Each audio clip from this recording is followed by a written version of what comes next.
probably do another one. I'm just wondering if there's any questions about, more about the process of live improvisation. Yes, Andre. When you improvise, do you plan, are you aware of what you're going to play in the next 5 seconds, or do you sometimes leave your fingers to chance, or is it a combination of both? I know people who say their fingers just do things. One can do that, but they're not entirely trustworthy. At least mine will make poor decisions. So I have to govern them.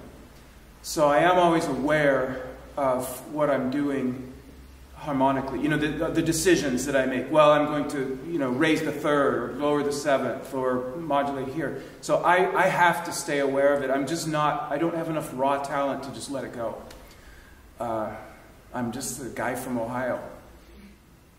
How much you need to plan is dependent on the type of thing you're doing. Like in the development, I really am not looking very far ahead. During the part where I want to go very far harmonically, I'm just, at the last moment, I decide which way to turn, like a skier on the hill. And then as it goes on, I have to start saying, well, I am responsible to return to F minor, so let's start thinking about possible returns to F minor. So then I would begin planning a little more. So it varies a lot according to the style. Especially this kind of free Stilus Fantasticus restativ, you can really make absolutely last-minute decisions in that style because it's kind of unmetrical. And so you don't have to have something respectable on the next downbeat. So the answer is it varies tremendously depending on the genre and the style. That's a great question. Thank you, Andre. Professor. Well, John, congratulations for the wonderful improvisation. I was just wondering, when you improvise the sonata, have you in mind the currently fashionable folk-and-area models, like, for example, Bill Kaplan's or Jimmy Bukowski? So are you thinking about, when you're playing the development, about the pre-chord, chord, standing on the dominant thing, or the medium caesura before beginning with the subordinate thing?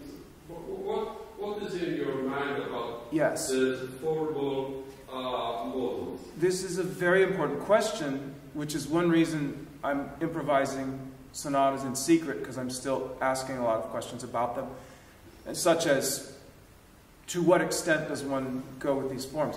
Well, the more you want to adhere precisely to a form, the less you're going to be improvising.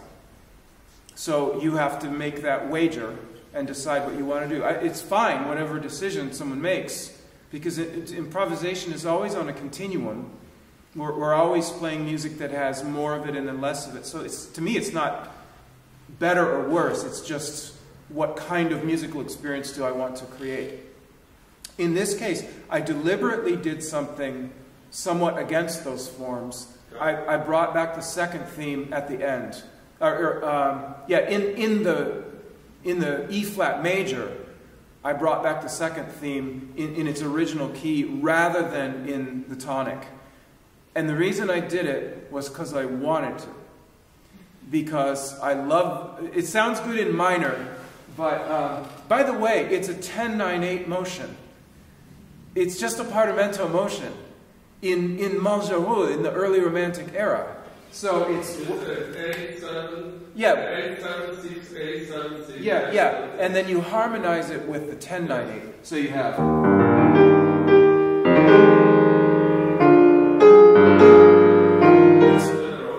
Yeah, it's as old as the hills, as old as those hills, and